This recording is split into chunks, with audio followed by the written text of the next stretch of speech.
Hi everyone, my name is Tamira Fawaida with student number 080. Today I will explain about what a feature is. A feature is a small property of a sound. In phonology, we don't treat a sound as one simple. Instead, we analyze it into a smaller component that describe how the sound is produced. Take the sound P. It's voiceless, stop, and bilabial.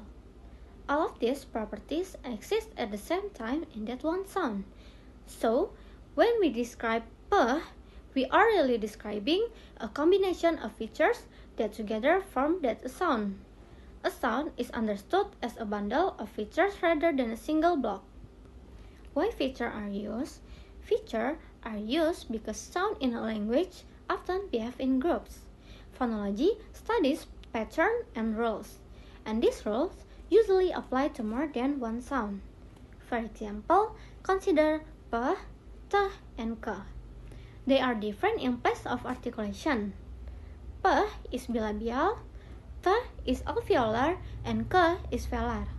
But they share two important properties. They are voiceless and they are stop. Instead of listing each sound separately, phonology describes this as a rule affecting voiceless stop. Phonetic versus phonological features. Phonetic features describe the physical and articulatory properties of sound. They explain how sounds are produced and perceived. For example, whether the vocal cord vibrates, where the sound is produced in the mouth, and how airflow is controlled. Phonological features describe how those properties function in a language. For example, pat and bat. The only difference between P and B is voicing. That single difference changes meaning. In this case, the feature voice is phonological because it distinguishes words. Phonetic features describe physical fact, and phonological features describe constructive structure within a sound system. Binary features, plus and minus. In many feature systems, features are binary. Binary means that each feature has only two possible values. A sound either has a certain property or it doesn't. Instead of writing long explanation, phonology represents this using plus and minus signs. A plus sign means that sound has that feature. A minus sign means it doesn't. For example, if the vocal cords vibrate during the production of a sound, it's marked as plus voice. If there is no vibration, it's marked as minus voice. So, B is plus voice and P is minus voice. The same applies to other features. A nasal sound like is plus nasal because air passes through the nose. A sound like B is minus nasal because the airflow is oral. Using plus and minus keeps the system simple. We only indicate whether a property is present or absent. Here, we see a list of places of articulation.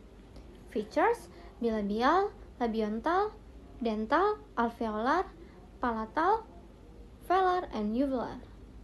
Each sound is checked against each feature and marked with either a plus or a minus. This table shows a very concrete way of describing sounds. We go through every possible place, feature, and indicate whether it applies. It gives a detailed breakdown of where each sound is articulate. But when every place of articulation is treated as a separate feature like this, the system becomes very large. Each sound must be evaluated for all possible places, even though it can only be produced in one place at a time. This creates many theoretical combinations of plus and minus values. Some of those combinations would describe sounds that don't actually occur. So, while the binary system itself is clear, listing every place separately makes the system overly detailed. It becomes more complicated than necessary for describing real sound patterns. Features can also organize more economically. Here, instead of listing every place of articulation separately, only two features are used: anterior and coronal. Different combinations of these two features form broader groupings. Labials alveolar and dentals, palatals, and velar or uvulars can be grouped according to these two values. With fewer features, we still capture the main contrasts between sounds. This type of matrix shows how sound can be structured in more systematic and economical way within the phonological system. Hello everyone, my name is Tiffany Syafa Amalia and I will explain major types of features in phonology. Distinctive features help us analyze speech sounds more systematically by breaking them into smaller properties. So there are three important major class features. So the first one is consonantal, and the second one is sonorant, and the last one is syllabic. So the first is consonantal.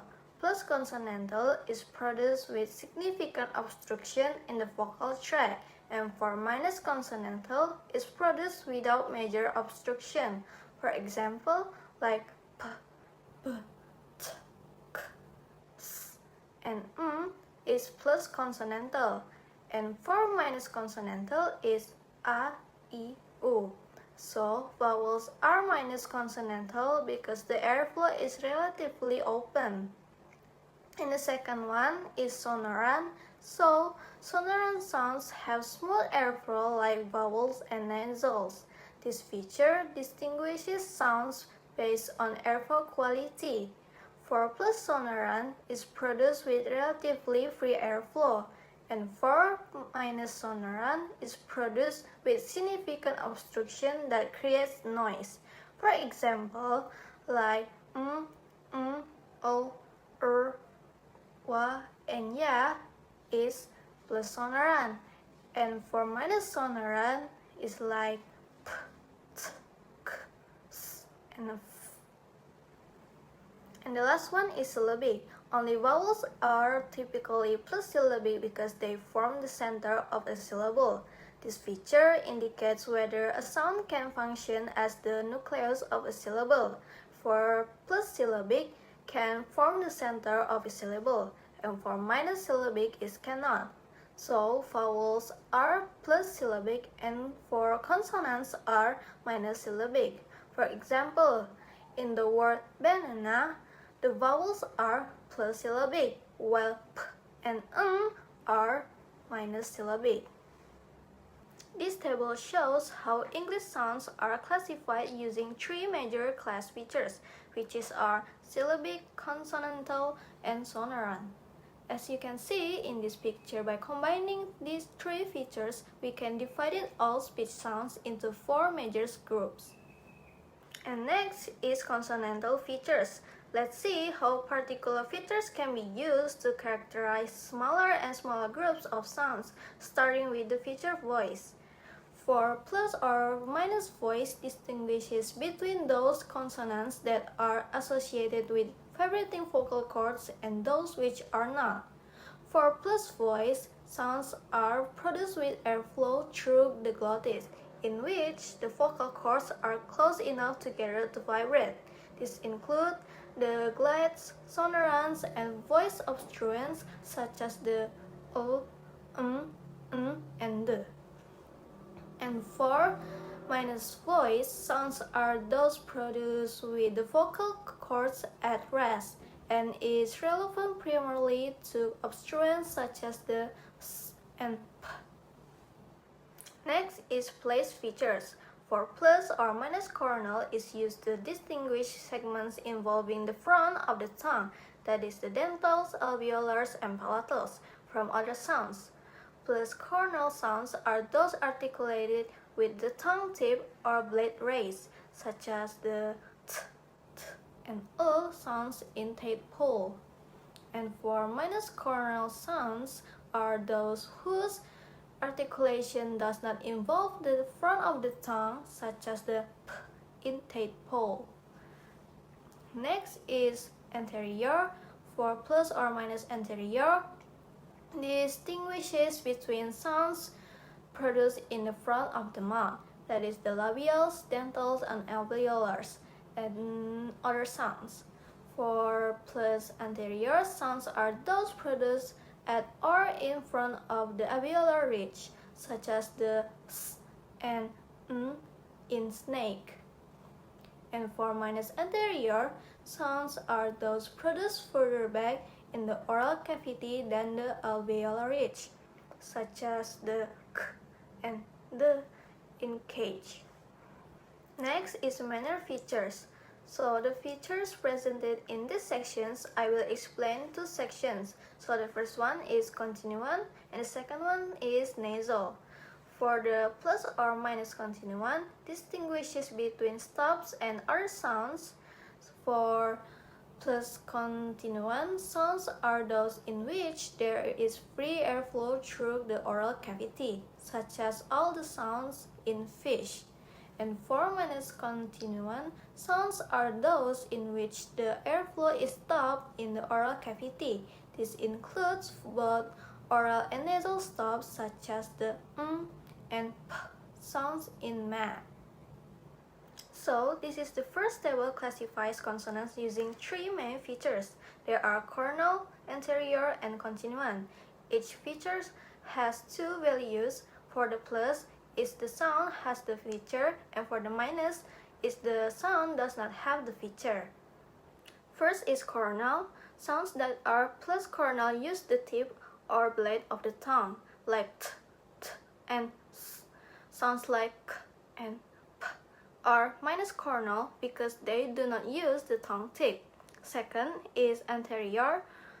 Plus anterior sounds are produced at the front of the mouth, like t and s. Sounds like sh are minus anterior because they are produced further back.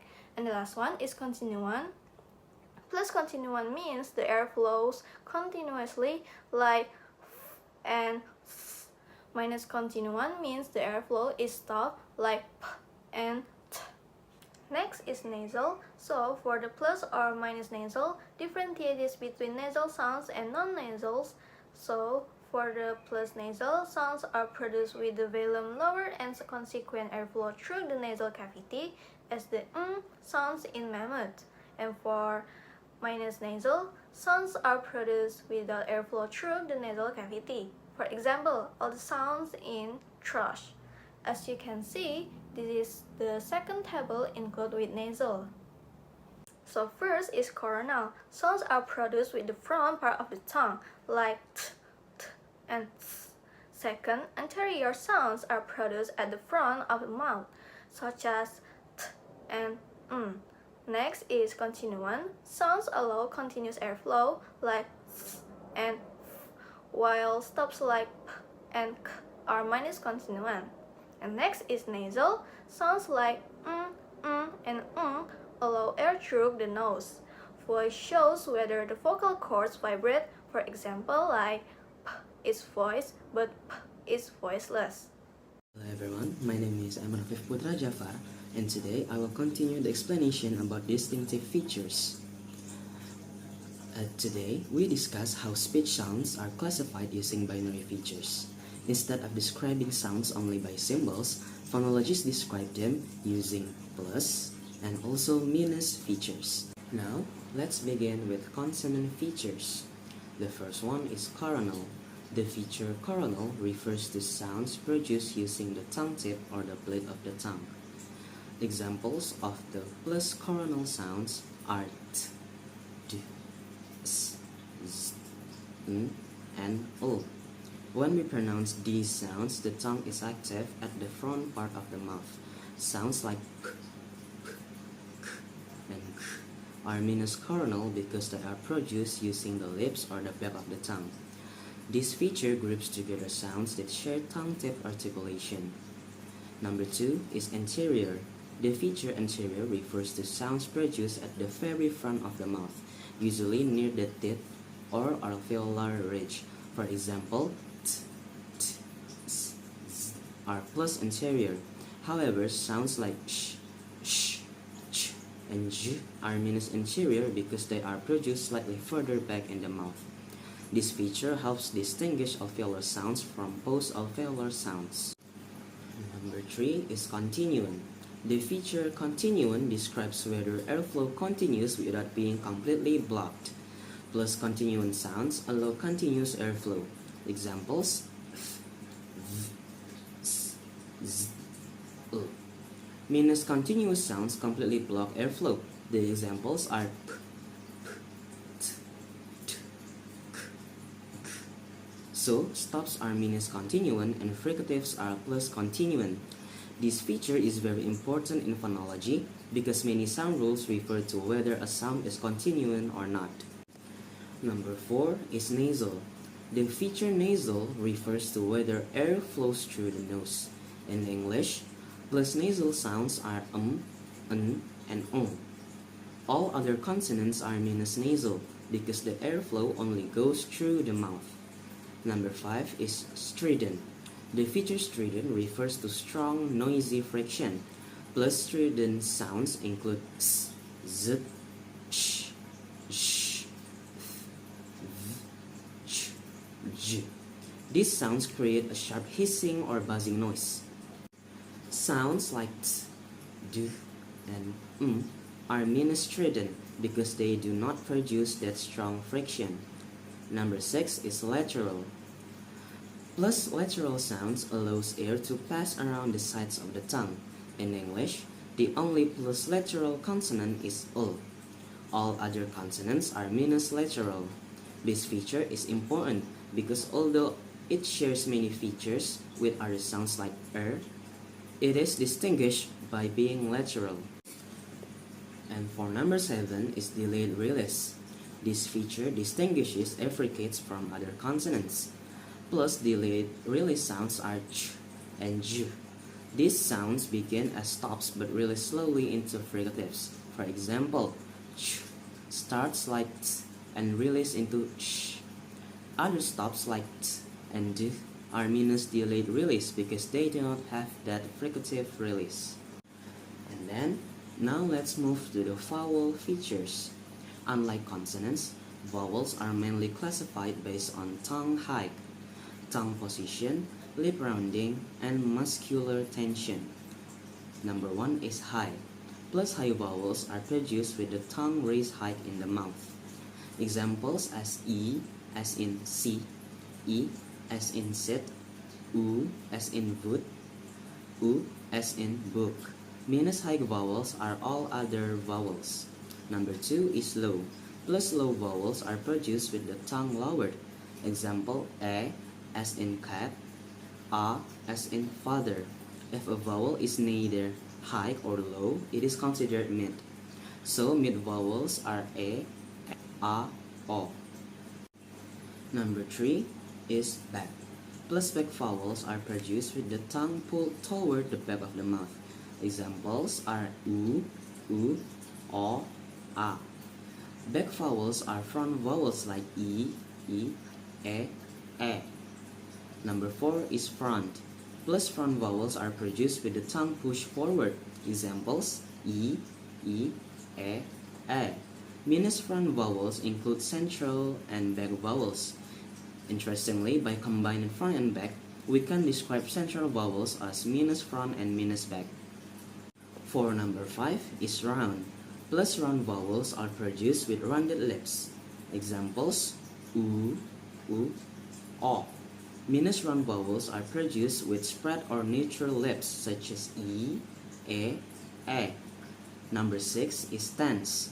The feature tense distinguishes long vowels from short vowels.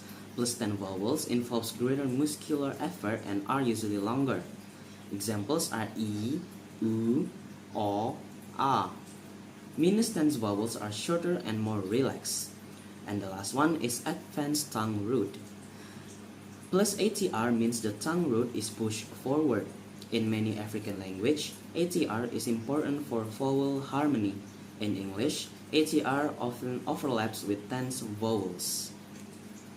And then, let's conclude our material in this chapter.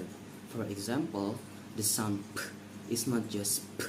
It can be described as minus syllabic, plus consonantal, minus sonorant, minus continuant, minus nasal, minus voice, and so on. So, instead of treating sounds as isolated symbols, phonology represents each sound as a bundle or matrix of features. This is important because it allows us to identify what are called natural classes. A natural class is a group of sounds that behave similarly in a language because they share certain features.